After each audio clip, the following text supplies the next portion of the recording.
చందుర్తి మండల కేంద్రంలోని ప్రాథమిక పాఠశాల జెడ్పీ ఉన్నత పాఠశాల విజ్ఞాన్ పబ్లిక్ స్కూల్లో ఆర్ఎస్ఎస్ ఆధ్వర్యంలో రక్షాబంధన్ వేడుకలు ఘనంగా నిర్వహించారు. ఈ సందర్భంగా మాజీ ఉప సర్పంచ్ చిర్రం తిరుపతి మాట్లాడుతూ రక్షాబంధన్ సోదరభావంజాతీయ ఐక్యతకు ప్రతీకగా నిలుస్తుందని తెలిపారు. విద్యార్థినులు స్వయం సేవకులకు తోటి విద్యార్థులకు రాఖీలు కట్టి శుభాకాంక్షలు తెలిపారు. దేశ రక్షణ ధర్మ రక్షణ సమాజహితం కోసం పాటుపడతామని విద్యార్థులు ప్రతిజ్ఞ చేశారు. కార్యక్రమంలో బీజేపీ జిల్లా కౌన్సిల్ సభ్యుడు పొంచెట్టి, రాకేష్ వార్డు సభ్యులు, ఆర్ఎస్ఎస్ కార్యకర్తలు, ఉపాధ్యాయులు, విద్యార్థులు పాల్గొన్నారు.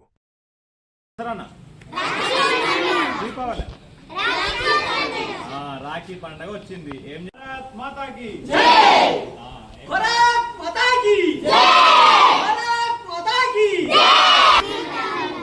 దసరానా దీపావళి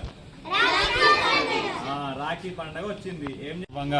మరి ప్రతి సంవత్సరం లాగానే ఈ సంవత్సరం కూడా రాష్ట్రీయ స్వయం సేవక్ సంఘ్ ఆధ్వర్యంలో చందుర్తి మండల కేంద్రంలోని హై స్కూల్ కావచ్చు, ప్రైమరీ స్కూల్ కావచ్చు, మరి మిగతా స్కూళ్ళల్లో కూడా రక్షాబంధన్ కార్యక్రమాన్ని నిర్వహించడం జరిగింది.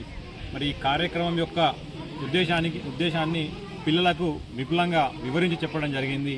రక్షాబంధన్ అనేది కేవలం ఒక అన్నాచెల్ల మధ్యలో, అక్క తమ్ముడి మధ్యలో, వాళ్ళ మధ్యలో ఒక కుటుంబంలో ఉండే విధానాన్ని కాకుండా మరి దీన్ని విస్తరింపజేసి మన దేశానికి కూడా మనం రక్షణగా నిలవాలి.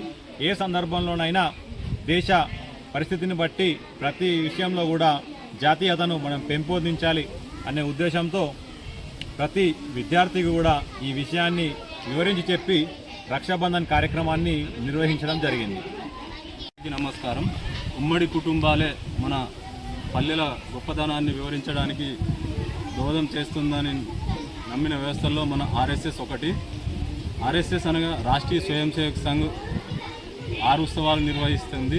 ఆ 6 ఉత్సవాల్లో భాగంగా ఈరోజు రక్షాబంధన్ రాఖీ పౌర్ణమి సందర్భంగా మన చందుర్తి మండల కేంద్రంలోని ప్రాథమిక పాఠశాల మరియు ఉన్నత పాఠశాలలో విద్యార్థులందరి చేత రక్షాబంధన్ కార్యక్రమాన్ని నిర్వహించడం జరిగింది.